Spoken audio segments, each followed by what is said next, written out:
When they tried to exile Ibrahim Traoré from the Australian continent, they thought they owned the world's largest island, until Traoré's single move buried half the continent at the bottom of the ocean. The emergency session in Parliament House, Canberra, had been called at 2:17 a.m. on a sweltering January morning in 2024, when Prime Minister Anthony Albanese received intelligence that would trigger the most catastrophic decision in Australian political history. The ornate chambers, normally filled with the routine business of governing a continent-sized nation, now buzzed with the urgent whispers of officials who had just learned that Ibrahim Traoré, the young African president who had been systematically dismantling Western influence across Africa, was planning an unexpected visit to Australia. Foreign Minister Penny Wong began, her voice tight with concern as she spread classified intelligence reports across the mahogany table. President Traoré's visit is not the diplomatic courtesy call his advance team suggested.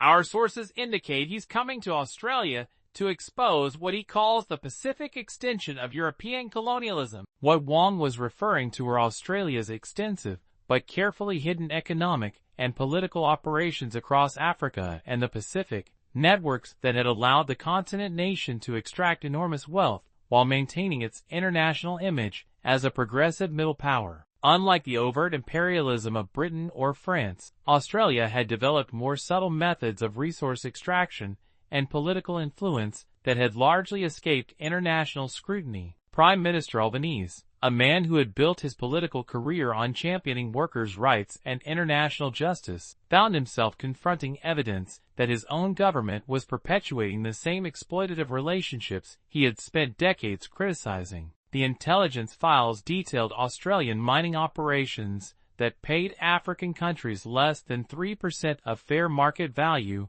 arms deals with dictatorships that suppressed African democracy movements, and most damaging of all, Australian involvement in the systematic manipulation of Pacific Island governments to maintain access to fishing and mineral resources. Defense Minister Albanese addressed his military chief. What are our options for preventing President Traoré from conducting his planned exposé on Australian soil? Defense Minister Richard Marles opened a folder marked with the highest security classification. Prime Minister, we have several contingencies. President Traoré is scheduled to arrive at Sydney International Airport in 18 hours. We could declare him persona non grata, refuse him entry, and physically remove him from Australian territory. The suggestion hung in the air like a challenge to Australia's democratic principles. The idea of forcibly exiling a legitimately elected head of state was unprecedented in Australian history, but the alternative, allowing Traoré to expose decades of hidden Australian exploitation, seemed equally unthinkable to the assembled leadership. Immigration Minister Giles, Albanese continued, what would be the legal basis for such an action? Andrew Giles, visibly uncomfortable with the direction of the conversation, consulted his briefing notes. Prime Minister, we could invoke Section 501 of the Migration Act, which allows us to refuse or cancel visas for individuals who pose a risk to Australian national security or community standards. We would argue that President Traoré's stated intention to expose Australian crimes against African peoples constitutes a threat to national security. What none of the assembled Australian officials knew was that every word of their conversation was being transmitted in real time to a secure facility in Ouagadougou,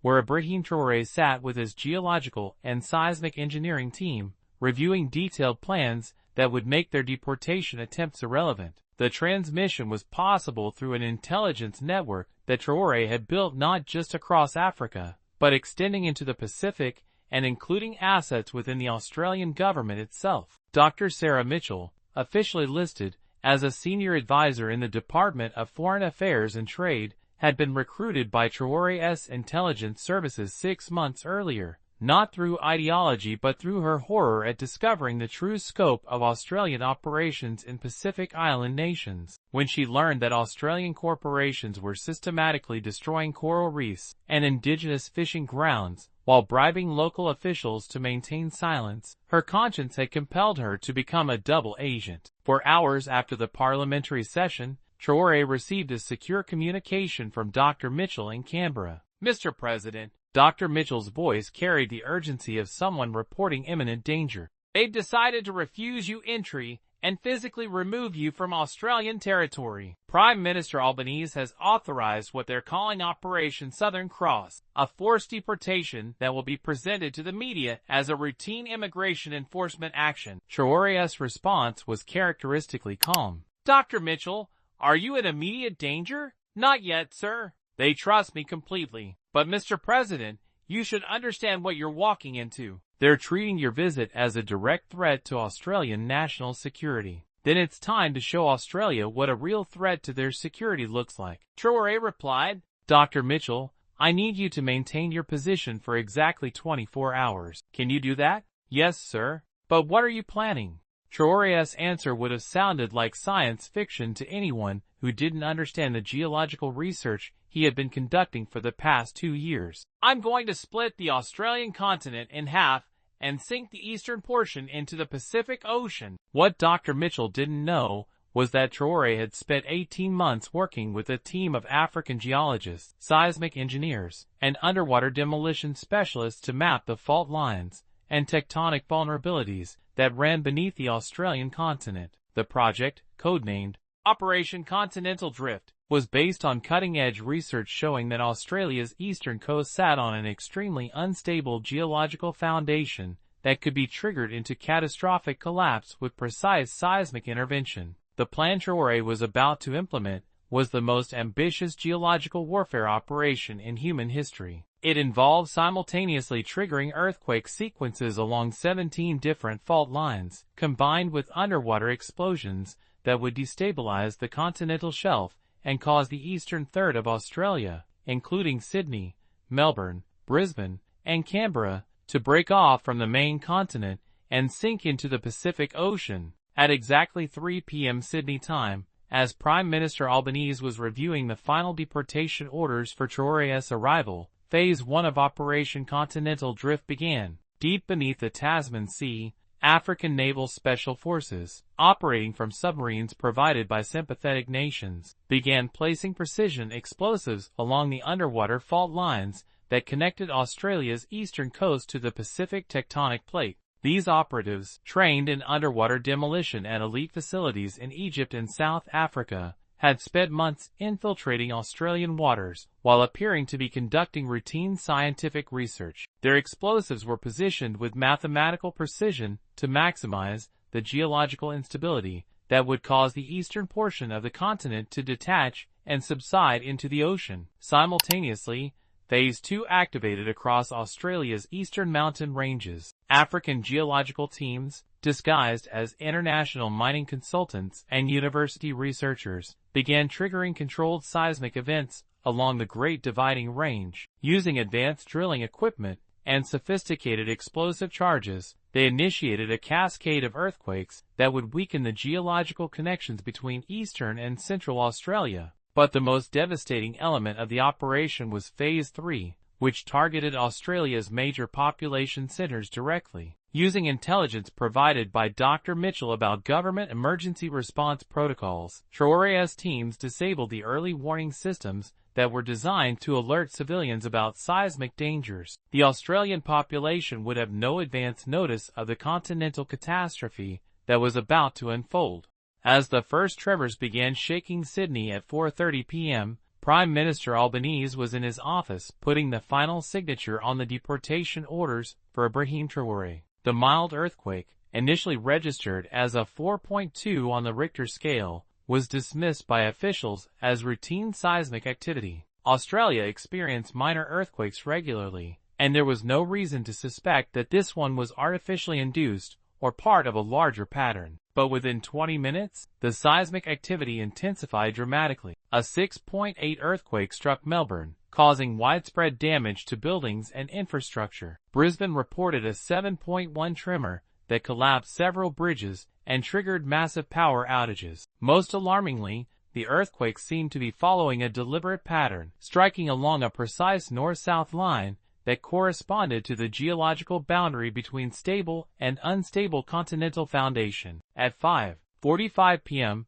as emergency services across eastern Australia struggled to respond to simultaneous disasters in multiple major cities, Prime Minister Albanese received a call on his secure line. The caller ID showed it was Dr. Mitchell, but when he answered, the voice he heard was that of Ibrahim Traoré, Prime Minister Albanese. Traoré's voice was calm and conversational, despite the chaos erupting across the Australian continent. "I believe you wanted to discuss my deportation from your country." Albanese's hands were shaking as seismic alarms continued sounding throughout Parliament House. "How? Who is this?" "This is Ibrahim Traoré, the African president you plan to exile from Australian territory. I'm calling to inform you that your deportation will no longer be necessary, as the eastern portion of your continent is about to be permanently relocated to the bottom of the Pacific Ocean." On the screens around Parliament House, live footage was showing unprecedented geological activity along Australia's eastern coast. Massive cracks were appearing in the earth,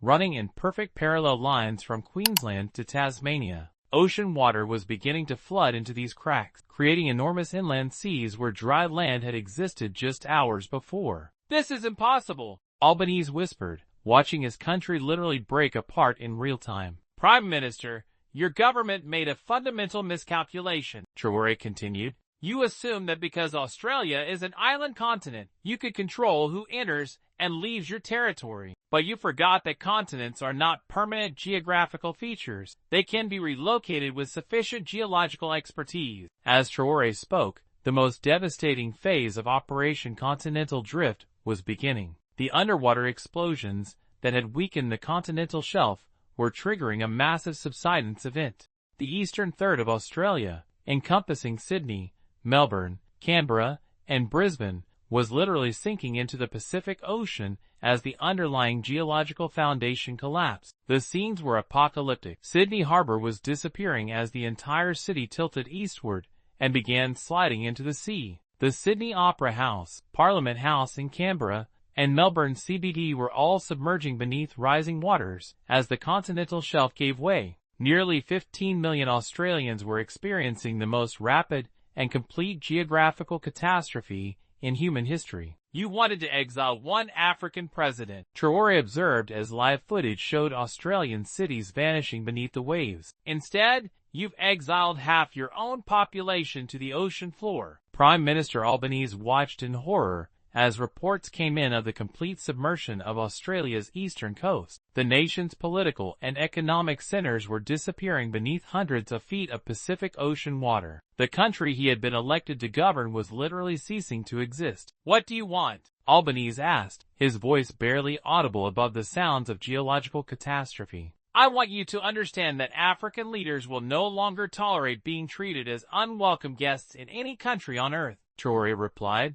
"Your attempt to exile me has resulted in the exile of your own cities to the ocean floor." The global reaction to Australia's continental collapse was immediate and unprecedented. Satellite imagery showed the eastern third of the Australian continent had completely detached from the mainland and was settling on the Pacific Ocean floor at depths exceeding 2,000 feet. The cities of Sydney, Melbourne, Brisbane, and Canberra had become underwater ruins, while nearly 15 million Australians were either dead or had become refugees fleeing to the remaining western portions of the continent. International rescue efforts mobilized immediately, but the scale of the disaster was beyond anything humanity had previously experienced. Entire cities had been lost in a matter of hours. The Australian economy, heavily concentrated in the eastern urban centers, had been completely destroyed. The continent that had attempted to exile one African president had instead experienced the largest single loss of territory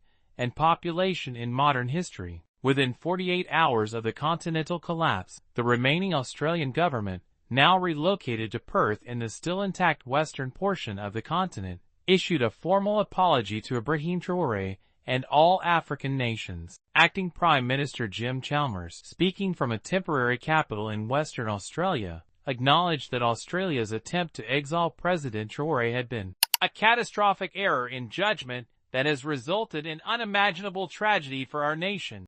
The international legal implications were staggering. For the first time in history, a nation had literally lost half its territory due to the actions of a foreign leader. International courts struggled to classify the event. Was it an act of war, a natural disaster, or a new form of geological warfare that existing legal frameworks couldn't address? Insurance companies worldwide faced bankruptcy as they grappled with claims for the complete destruction of multiple major cities. Lloyd's of London estimated that the total economic damage exceeded $2 trillion, representing the largest insurance event in human history. For Traoré, the operation had achieved something far beyond its intended scope. What had begun as a response to Australian deportation threats had become a demonstration of African capabilities that shocked the world. The geological warfare techniques used to sink eastern Australia had established African nations as possessing scientific and military capabilities that surpassed those of major powers. 6 months later,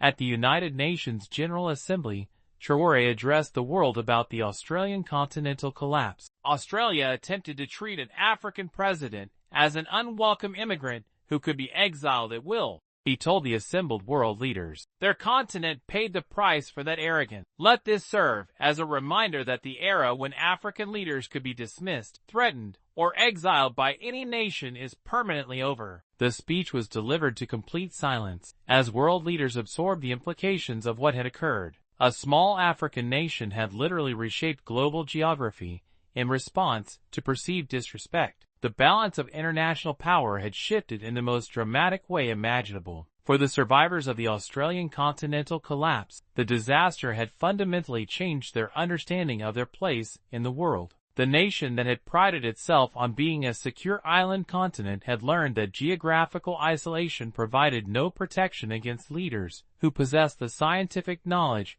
and determination to reshape the Earth itself. The eastern cities of Australia remained underwater, serving as a permanent reminder of the catastrophic consequences of underestimating African capabilities. Tourism boats now offered diving expeditions to view the submerged ruins of Sydney and Melbourne, which had become artificial coral reefs on the Pacific Ocean floor. The deportation order that Prime Minister Albanese had signed for Ibrahim Traoré was never executed. Instead, it became a museum exhibit in the new Australian capital of Perth, displayed alongside photographs of the lost cities and testimonies from the millions of Australians whose lives had been forever changed by their government's attempt to exile an African president. The continent that had tried to exile Ibrahim Traoré had instead exiled itself to the history books as the first nation to lose half its territory to geological warfare. The lesson was clear to nations worldwide. In an era when African leaders possessed the scientific knowledge to move mountains and sink continents, respect was not optional,